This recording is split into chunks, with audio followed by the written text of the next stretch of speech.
Bonjour! Alors, on m'a demandé de partager avec vous une réflexion autour de la proximité de Dieu. Donc moi, quand je pense à la proximité de Dieu, il y a une scène d'un de mes romans préférés qui me revient toujours en tête. J'aimerais ça la partager avec vous. C'est une scène du roman « Ensemble, c'est tout » de l'auteur Anna Gavalda. La scène que j'ai en tête, c'est un moment où Paulette doit prendre un bain et Camille doit l'assister dans ça parce qu'elle n'est pas capable de le faire tout seul. Mais Paulette, elle se résigne pas à se déshabiller puis à entrer dans la baignoire devant Camille parce que elle se sent trop fragile, trop vulnérable, puis elle a un peu honte de son corps, donc c'est très difficile pour elle. Camille, voyant ça, elle décide, elle, de se déshabiller, d'entrer dans la baignoire et de demander à Paulette de la laver. Cette scène-là, ça m'a toujours bouleversée. Je l'ai toujours trouvée d'une profondeur vraiment belle. Quand je pense à Dieu qui se fait proche, je pense à cette scène-là parce que le parallèle, il est pour moi assez manifeste, puis notamment à travers le baptême de Jésus par Jean-Baptiste. Hein? Ça, c'est le moment où Jésus il est révélé publiquement pour la première fois. C'est le moment où il se montre, où les gens le voient, entendent qui il est et surtout pourquoi il est là. Puis on dirait que tout l'Évangile après ça va servir à venir confirmer puis approfondir encore plus ce qui va avoir été révélé au baptême de Jésus. Qu'est-ce qui se passe à ce moment-là? C'est que Jean-Baptiste, lui, il est en train de convoquer le peuple à se retourner vers Dieu, à se repentir parce qu'il considère que, on s'est détourné. Hein? Puis on a besoin de se rapprocher de Dieu, de refaire notre relation avec lui. Puis le baptême, ça serait un geste qui manifesterait ce désir-là, de revenir à Dieu. Alors, on comprend que quand Jésus se présente devant Jean-Baptiste pour être baptisé de cette manière-là, Jean-Baptiste, il veut pas le faire parce que pour lui, c'est impensable que Jésus ait besoin de se retourner vers Dieu parce que Jésus, c'est Dieu. On peut pas porter ses chaussures, on peut pas se mettre dans ses souliers parce que lui est d'une catégorie à part. Sauf que Jésus, lui, il va insister parce qu'il va associer le geste du baptême qu'il veut poser au fait de faire la justice. C'est-à-dire au fait de faire ce qui est juste, ce qui est ajusté, ce qu'il faut faire finalement pour révéler le désir de Dieu, pour révéler ce que Dieu a à dire à travers lui. Mais Jean-Baptiste, on le comprend d'être réticent parce que dans un sens, c'est vrai qu'on ne peut pas porter les souliers de Jésus, hein? Puis que notre capacité à nous approcher de Dieu par nos propres moyens est assez limitée. Et donc, c'est pour ça que Dieu a choisi de faire le chemin que nous, on ne peut pas faire. Parce que si nous, on ne peut pas se mettre dans les souliers de Dieu, Dieu, lui, il peut se mettre dans les nôtres. Comme Camille dans mon roman, Jésus, il entre dans le bain, en quelque sorte. Il entre dans notre bain. Puis à travers lui, c'est Dieu lui-même qui s'approche de nous. S'approcher au point d'entrer dans notre bain pour se rendre disponible, pour se laisser toucher, pour se laisser aimer, afin de créer une relation d'intimité avec nous.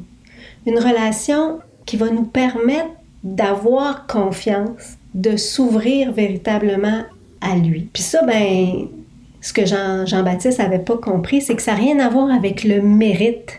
Ça a à voir avec l'amour, puis pas n'importe quel amour, l'amour d'un père. Un amour qui est infaillible, puis qui est inconditionnel. Donc notre Dieu, c'est pas un Dieu anonyme, c'est pas une puissance quelque part absolue. Hein? Dieu, c'est un père. Puis non seulement c'est un père, mais c'est un père qui devient fils. Ça, c'est une affirmation qui est très difficile à comprendre. Pour essayer de comprendre un petit peu ce que ça peut vouloir dire, je me réfère à ma réalité de mère. Puis quand je pense à ça, il me semble que par amour pour mes enfants, il peut m'arriver de devenir leur fille. Ça veut dire de me mettre dans une position volontairement où je manifeste que j'ai besoin d'eux. Puis là, je me rends compte qu'il y a tellement un grand désir pour les enfants, pour mes enfants, de prendre soin de maman. Puis quand j'accepte ça, il me semble que l'amour grandit. que notre relation se transforme pour entrer dans une autre logique. Puis cette autre logique-là, il me semble que c'est elle, justement, qui permet à la barrière entre le ciel et la terre de s'ouvrir.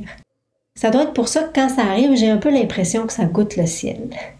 Au baptême de Jésus, ce geste-là d'entrer dans l'eau pour être baptisé par Jean, que Jésus pose, permet à ça. Le texte va nous dire que les cieux s'ouvrent par la plongée de Jésus dans l'eau du baptême.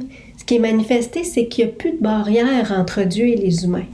Pas parce que les humains sont comme des dieux, mais parce que Dieu devient humain.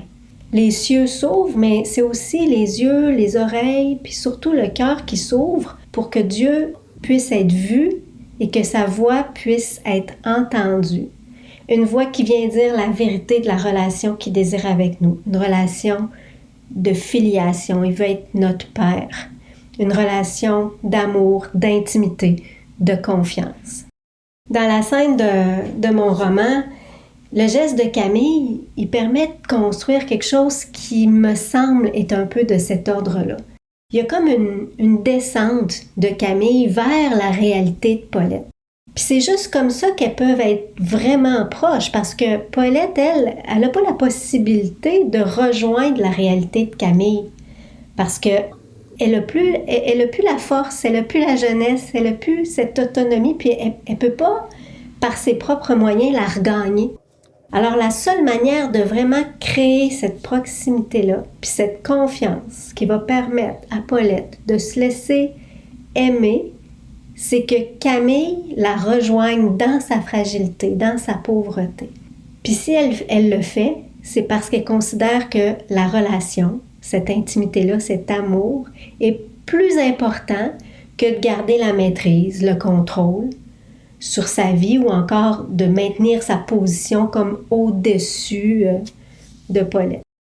Mais je trouve que c'est un peu ce processus-là que Dieu fait à travers l'incarnation de Jésus. Quand Dieu décide de se faire humain pour être proche de nous, pour nous permettre d'entrer dans une relation d'intimité, d'amour, de confiance avec lui.